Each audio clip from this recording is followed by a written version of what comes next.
Good morning student. आज हम कक्षा 5 में चैप्टर फर्स्ट यातायात पढ़ा रहे हैं। आप लोग के दिमाग में ये कन्फ्यूज़न होगा, ये चल रहा होगा कि यातायात क्या होता है। तो यातायात का अर्थ क्या होता है, यातायात के साधन क्या होते हैं। तो यातायात का अर्थ होता है आना और जाना। जिन वाहनों द्वारा, साधनों द्वारा हम एक स्थान से दूसरे स्थान पर जाते हैं वह यातायात कहलाता है। हाँ, तो यातायात का हमारे जीवन में बहुत महत्वपूर्ण योगदान है। पहले के प्राचीन काल में तो यातायात के इतने साधन विकसित नहीं थे। उसमें ऊँट गाड़ी, बैलगाड़ी, तांगा गाड़ी ये सब चलते थे और एक एक यात्रा हमारी सप्ताहों में पूरी होती थी। एक एक सप्ताह लग जाता था तो हम यात्रा पूरी कर पाते थे। लेकिन आज के आधुनिक युग में इतने साधन विकसित हो गए हैं तो हमारी जो यात्रा है घंटों में और पूरी हो जाती है। जैसे आज के युग में है रेलगाड़ी है, बसें हैं और हवाई जहाज़ है। इससे हमारी यात्रा बहुत जल्दी पूरी हो जाती है। तो ये हमारे लिए बहुत पानी से चलने वाले जहाज़ हैं, आकाश में उड़ने वाले वायुयान का निर्माण है। ये सब इससे हमारे जो यात्रा होती है बहुत जल्दी पूर्ण हो जाती है।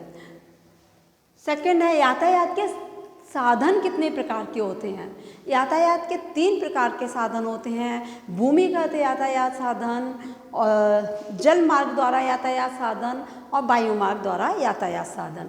भूमिगत जल यातायात के साधन में क्या आते हैं, जो कि भूमि पर यानी कि ज़मीन पर चलते हैं वो भूमिगत यातायात के साधन में आते हैं। जैसे बस है, ट्रक है, कार है, ये सब भूमिगत यातायात के साधन में आएगा। जलीय यातायात के साधन, जलीय यातायात के साधन में आते हैं जो यात्रा हम जल मार्ग द्वारा करते हैं वो जलीय यातायात में आते हैं। जैसे नौका है और स्टीमर है, ये सब जलीय यातायात के साधन में आएगा। वायु मार्ग यातायात के साधन, वायु मार्ग यानी कि आकाश में उड़ने वाले यातायात के साधन, इसमें हवाई जहाज है, हेलीकॉप्टर है, ये आते हैं। तो इससे यात्रा करना हमारा बहुत सरल हो जाता है। बहुत जल्दी हमारी यात्रा 2 घंटे में, 1 घंटे में हमारी यात्रा कंप्लीट हो जाती है, पूरी हो जाती है। ठीक है।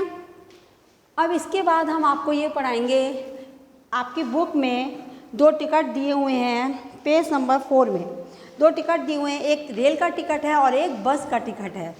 तो इसमें आपको टिकट की पूरी जानकारी होनी चाहिए कि कैसे क्या है। रेल के टिकट में ऊपर देखिए 11/11/2011 में ये डेट लिखी हुई है। मुंबई सेंट्रल अहमदाबाद जंक्शन, तो हमको मुंबई सेंट्रल से अहमदाबाद जंक्शन तक जाना है, ये लिखा हुआ है। फिर नीचे लिखा हुआ है 204 ओनली, यानी कि ये प्राइस रुपए लिखे हुए हैं कि ये यात्रा हमारी कितने रुपए में पूरी होगी। 204 में ये हमारी यात्रा पूरी होगी। ठीक है। अब दूसरा टिकट है, ये छोटा सा सफ़ेद रंग का, वो है बस का टिकट। इसमें क्या है, इसमें भी वही डेट लिखी है और हरार से चिलौरा तक हमारी ये यात्रा है।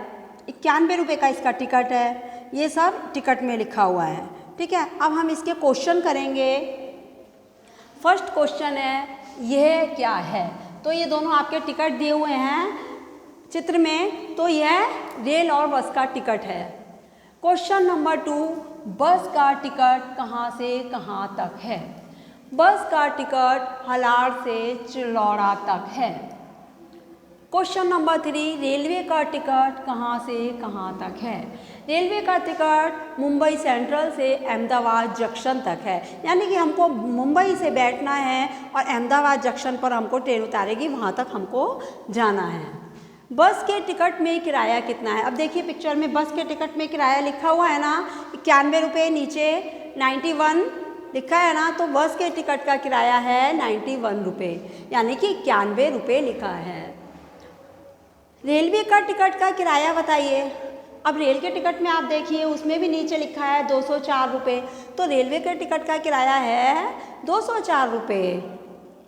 रेलवे के टिकट का दिनांक यानी कि डेट, तो इसमें देखिए रेलवे के टिकट में ऊपर लिखी है ना दिनांक 11/11 2011। तो रेलवे के टिकट की दिनांक है 11/11/2011।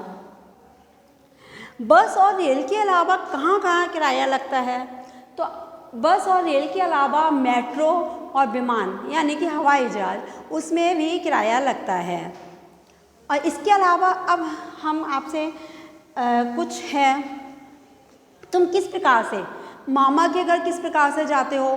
तो आपको पता होगा ना, मामा के घर ट्रेन से या बस से या अपनी खुद की व्हीकल हो, कार से, उससे जाते हैं। सिनेमा देखने यानी कि मूवी देखने किससे जाते हो? मूवी देखने हम, आपको पता होगा, जिससे आपके पापा मम्मी के साथ जाते हो, या बस कार से जाते हो, रिक्शे से जाते हो। चलो अब इससे छोड़ दो। अब हम स्कूल किस प्रकार से जाते हैं? तो स्कूल, अगर आपका घर स्कूल से बहुत दूर है तो बस चलती है, वैन चलती है, ऑटो रिक्शा चलते हैं, उससे जाएंगे। अगर आपका घर पास में है तो हम स्कूल पैदल भी जा सकते हैं। बाज़ार किससे जाते हो? हाँ, तो बाज़ार हम क्या, उससे, जैसे आपके ऊपर डिपेंड करता है। आपकी मम्मी अगर आपके घर के पास है तो आपकी मम्मी आपको पैदल ले जाएंगी बाज़ार, अगर दूर है तो ऑटो रिक्शा से ले जाएंगी। आपके पास गाड़ी है, कार है, तो कार से भी जा सकते हो। अब पेज नंबर 6 पर ये है, आपने सवारी की है तो इसमें टिकट लगेगा, पैसा लगेगा या मुफ्त है? तो तांगा गाड़ी है तो तांगा गाड़ी में तो क्या लगेगा? पैसा लगेगा, टिकट नहीं लगेगा ना। हम मुफ्त में जा सकते हैं, अगर हमारा खुद का तांगा होगा तो फिर वो मुफ्त में लेके जाएंगे। कार है तो कार में भी पैसा लगेगा, टिकट नहीं लगेगा। ऊँट गाड़ी है, ऊँट गाड़ी में हम सवारी कर सकते हैं, तो कोई तो फिर मुफ्त में भी करा देता है, कोई पैसे भी लेता है।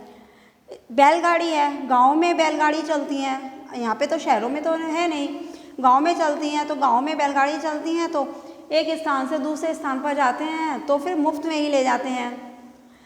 रेलगाड़ी है तो रेलगाड़ी में टिकट लगता है, मुफ्त में नहीं जा सकते। ठीक है। और यातायात का अर्थ ये तो आपको पूरा समझ आ गया होगा, यानी कि ट्रांसपोर्ट। ओके, धन्यवाद।